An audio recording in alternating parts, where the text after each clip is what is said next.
25 और 26 साल के दरमियान यहाँ काम कर रहा हूँ। मुख्तलिफ पत्थर आते हैं जिसमें मार्बल भी होता है और ये टेक्सचर स्टोन भी ज़्यादा इस्तेमाल किया जाता है। इसमें हम कंधारे का काम करते हैं, आर्ट्स का काम करते हैं। ये दीवारों के साथ लगा हुआ होता है, फेस वगैरह होते हैं, मुख्तलिफ जगह पे ये इस्तेमाल होता है।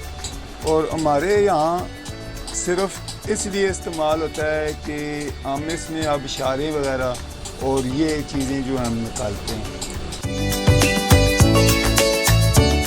इसमें तकरीबन अगर मशीन में बनाओ ना आधा घंटा लग जाता है, हाथ से बनाएं तो फिर काफ़ी टाइम लगता है। हम सुबह से शाम तक काम करते हैं, 1200 भी बन जाता है, 1000 भी बन जाता है।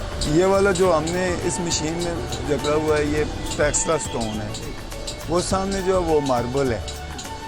वो दीर स्वात और वहाँ के जो मुख्तलिफ इलाके हैं वहाँ से ये आता है, और कुछ जो है वो कराची से भी आता है, कोटा ग्रीन उसको कहते हैं। ये इतना मजबूत पत्थर होता है कि इसमें जो है ना हम ये लंगरी बनाते हैं। ये ज़्यादातर घरेलू जो मसाला जात अंडी में डालते हैं वो उसमें भी इस्तेमाल होता है। और अगर हमने कोई दवाई वगैरह या इस तरह की चीज़ सख्त हार्ड किस्म की हो वो हम पीसते हैं तो इसमें पीसी जाती है।